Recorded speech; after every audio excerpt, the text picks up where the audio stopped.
Now it's my privilege to introduce someone, Bernie Kirsch, the editor of the Silurian News, which I hope you're all reading, and I hope you'll start going to the website, which Joe Vecchione did a wonderful job with, and we're going to try to accelerate. Anyway, Bernie asked me whether Ben Smith is the youngest speaker we've ever had. It's possible. I don't know how to search the archives since we don't have them electronically compiled. They're not digitized. But Ben is certainly young enough so that only his staff thinks he's old in this room. But we're really glad to have him. I have to, as a matter of full disclosure, tell you that I've known him practically since he was born.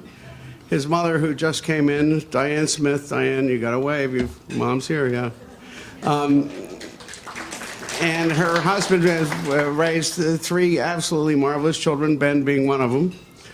And they have that special, rare quality, being exceptionally smart and at the same time modest, which, as I was telling somebody here, were I the summa cum laude graduate of Yale from whatever year it was, Ben graduated about 5 minutes ago, I would probably be really arrogant, but he's not, I'm happy to say.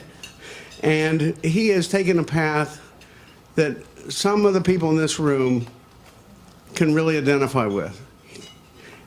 First, he was a summer intern at the Indianapolis Star, covering police. Pulliam newspaper, I'm sure you all remember them for quality. Anyway,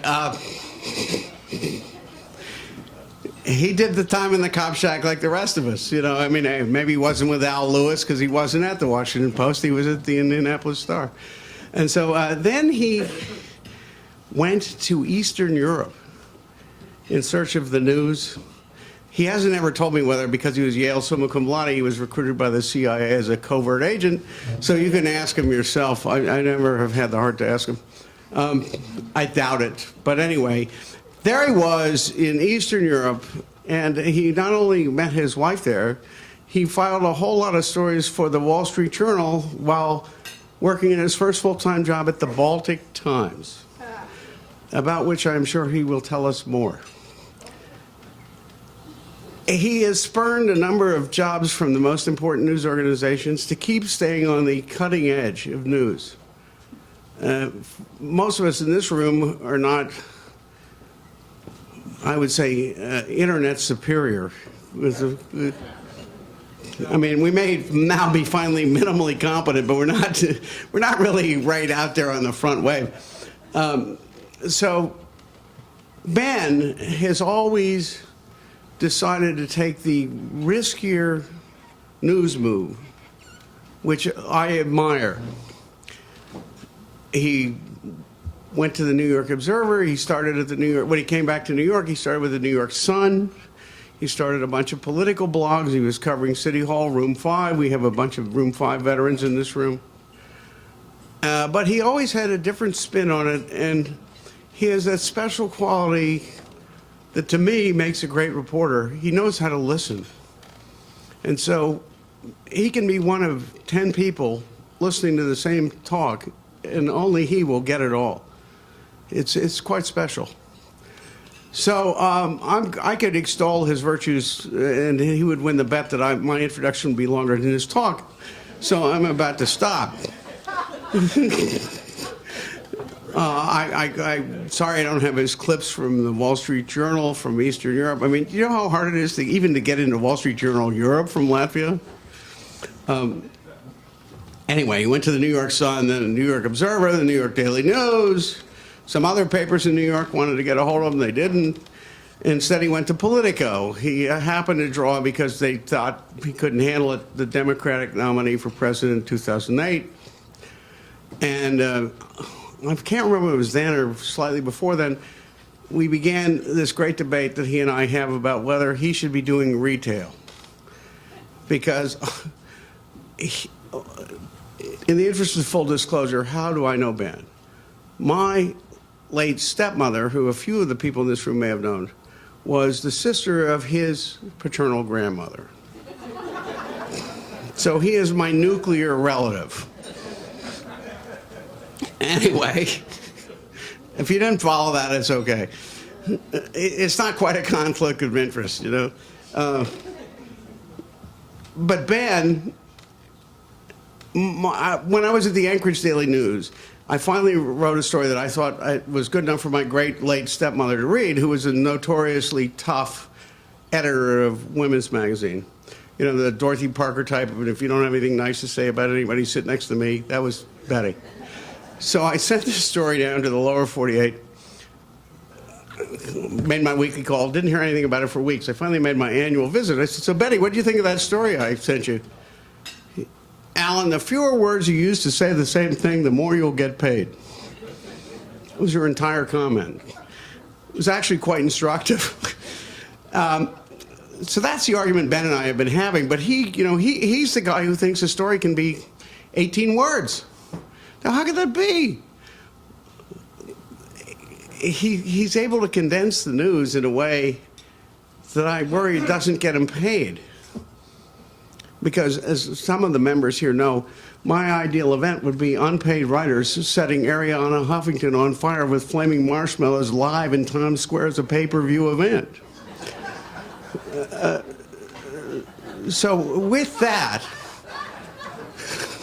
I will ask Ben to come up and tell us how BuzzFeed works and why cats and news can lie down in the same bed. Thank you, Alan. Thank you, Alan. Thanks so much for having me. It was fun to. I mean, growing up, I think Alan was basically the only journalist I knew, and he certainly seeing the amount of joy he took in his job was something. I guess I thought I would talk a little about, and I'll try to surpass Alan's introduction for length. I don't know if I can. I thought I'd talk a little. I mean, I think the basic sort of thesis behind what we do is that the internet has changed probably as much in the last 3 or 4 or 5 years as it had in the previous 10. And that basically as soon as everybody kind of got used to these rules about you putting your articles on the internet, everything changed again. But I guess I would sort of get there just by way of kind of my own background. I started, when I got back from writing for the esteemed Baltic Times in Riga. I was a City Hall reporter for the New York Sun and then for the New York Observer, where if you're at the New York Observer, you're trying to get in on the presidential campaign, but it's really hard. There always has to be a New York angle. It was, Kerry and Bush. There was not a New York angle. And so I basically spent that cycle reading blogs and wishing I was more in the mix. And there wasn't a New York City political blog, so I started one immediately after that. And it was for a minute, this incredible monopoly where if the mayor put out a press release at 11 a.m., I could go to lunch, put up an item about the press release at 2, and that would be the only way anybody who was interested could see the thing until somebody printed it, until the New York Times came out the next morning. And so that was true both of, there were just all sorts of scoops that would lose their currency through the day, and it was like sort of a kind of like arbitrage. It wasn't, but it also, the thing that I found most fun about it was that it gave you this incredibly direct relationship with your sources. There's not anybody who's ever covered City Hall or New York politics, there's not a huge audience. There's a couple thousand people, but they're obsessed with it. They're talking to you all the time. If you're their source for information, they're bringing you things constantly, and that is sort of it's that kind of relationship that I guess I kind of got addicted to, the directness of the web. And at Politico, I think we tried to take some of those same principles national. And when I started at Politico, again, we were really able just to win by being faster than anybody else, by typing faster, by getting things up on the web faster. I had a little video camera I would carry around, and if at an Obama press conference, I could upload the video, and there would be a row of like 15 network cameras behind me, but it would take them 3 or 4 hours to get the video from their camera to the internet. And so, it was, again, this was not like the most satisfying form of journalism, but it was a way certainly for us to get to break through. And and I wrote a blog there, and again, you can develop this very direct relationship with your sources, who are also your readers on these blogs. And on a political campaign where the inside conversation and the outside conversation sort of merge, and everyone wants access to that inside conversation, it was a very effective way to kind of it was sort of, these blogs became the place where that great story of the 2008 election played out, and there were probably about half a dozen blogs talking to each other and fighting with one another about either ideology or just analysis, and some of them sort of were basically just reported like mine, others ideological. And the way you would get traffic and the way you would get readers is that you would attack someone or you would criticize them, and then you would copy the link and say, hey, Nate, I think, to Nate Silver, who I fought with a lot, I think your analysis is terrible, and I wrote this thing attacking you, and I hope that you will write a piece attacking me, but that you'll insert a big link to my blog, and that you'll do it above the part where you attack me. And so there was a whole economy of this going on behind the scenes. And at the same time, Twitter was something that that people in the tech world used, that political reporters and politicians who were very interested in tech would talk to each other on a little bit. But like on Election Day 2008, Barack Obama, which is I think one of the biggest accounts on Twitter, sent one tweet. It said, "Please remember to vote." I mean, that was sort of it. And then really as the healthcare fight developed in 2009 and 2010, that whole conversation among the blogs just shifted en masse to Twitter. And that whole kind of inside conversation, which had been, it had been the boys, it had always existed. It had been the boys on the bus. It had been gossip and rumor in the press room. And there'd always been kind of a central conversation, which then kind of emerged in public on these blogs. And then, Twitter was just a much, basically more effective way to fight with people. You didn't have to do that whole email thing. You could just tag them with an @ in their handle, and that whole, and then for readers, it was, you see this central conversation, which had been a kind of semi-private conversation playing out in public, which is fun, and which is, one of the, for particularly political junkies, that's kind of what you read for. And so as a result, Twitter really sucked the life out of that ecosystem of political reporting and political blogs, and you could just, I could just sort of feel the readers go away. And then I think this was true because these Twitter conversations, they're very centralized and around beats. And so for political reporters, for tech reporters, for some business reporters in sort of specific areas, this became the central stream. And where you'd always known that, that there was a central conversation and that things were competitive and that one paper got something first and the other had to match or advance it, that now was so transparent and so straightforwardly competitive that if you were a competitive beat reporter, it was a pretty riveting place both to get your information and to distribute it, essentially. And so I guess BuzzFeed, meanwhile, had grown up from a totally different place, which is more or less Facebook. And Jonah Peretti, who founded it, had spent his career thinking about the psychology of what people share.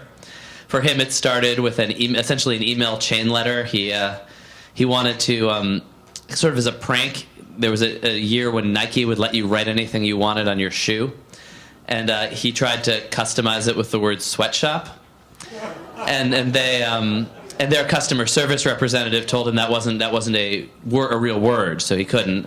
And he wrote back with the Merriam-Webster definition, and there was this long correspondence, which he forwarded to 10 friends. And a week later, he's on the Today Show debating the representative of Nike about sweatshops. He knows nothing about sweatshops, but became very obsessed with how things go viral, how things spread.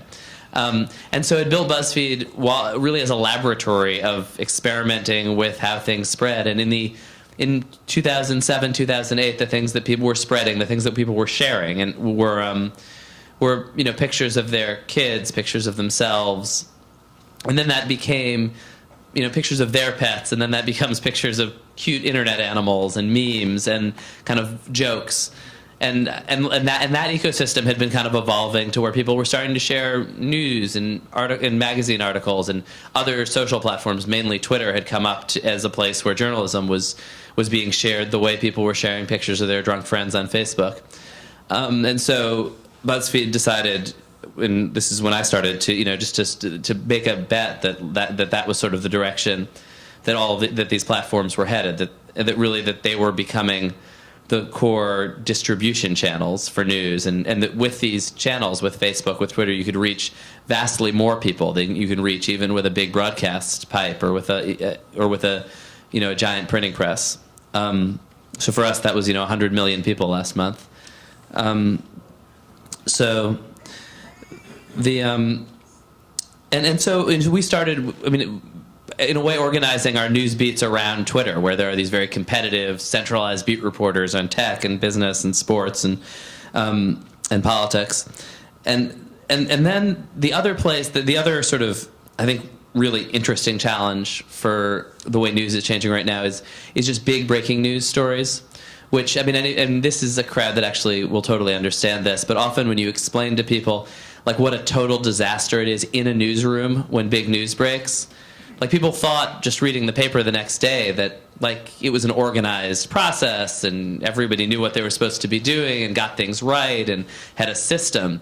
But actually, of course, like, you're sending reporters to the wrong guy's door, and you have, like, all sorts of crazy rumors kicking around. But by the time the paper comes out the next day, you've sorted most of that out. And now that's all exposed. Now, the moment the news breaks, sources, primary sources are sharing things that they believe to be true mostly. People are committing pranks. Reporters are trying to figure out what's going on. And where it used to be, you would say something. I mean, broadcast is the one place that was always live. But if you said something that was a mistake in the first few hours of some breaking story, nobody was writing it down. Nobody was tweeting it. And now it all gets preserved. And there's this idea that, like, the media is so irresponsible now they can't get anything right. And I really think it is just the exposure of this thing that always happened. And so the challenge then is, like, for media organizations is, there's this choice between sort of keeping your hands clean and saying we're not going to touch anything that we haven't, double sourced, which is traditional. But the problem is that your readers are all swimming in this sea of totally unverified information. And if you're not helping them navigate it, nobody is. But they're still there. They're still consuming it. And so I think that's kind of the challenge that we're wrestling with now, is how you help people navigate through true information, but also false information. One of the things that goes most viral is when you say, no, that, like yesterday, our biggest post was, this is not a picture of the Sphinx in Egypt covered in snow. This is, even though you've seen it 100 times labeled that way, this is a theme park in Japan. Because people see everything now, and so so debunking is a more valuable service in some ways. And then the hardest thing is, what do you do with unconfirmed rumors that everyone has heard? I mean, you have to somehow say, here's something people are saying, here's where it comes from, here's why they're saying it. We don't know if it's true, we're trying to figure it out. I don't know, that, like, my reflex is usually to not touch information like that, and a lot of reporters is, and so, I don't know, that's kind of an interesting challenge in this space right now. But I think in the meantime, I mean, I'm maybe a little utopian about this, but the thing that people, the kind of journalism that people share on these services tends to be the best stuff. Nobody's sharing the kind of half-assed day story that you were forced to write to fill some space. I mean, it's scoops. And there's nothing travels quite as fast as breaking news. People want to tell their friends what the new news is, and then great analysis, great interviews, great writing. I mean, And all these platforms are constantly changing, but particularly recently we've seen hundreds of thousands of people reading 5,000, 6,000, 7,000, 8,000 word basically magazine features, being sharing them on Facebook primarily, and on Twitter, and on these other platforms. So we're now commissioning basically two big features a week. We've staffed up with a foreign desk with reporters in one in Kiev now, and in Cairo, and we got covering Syria, a woman in Nairobi.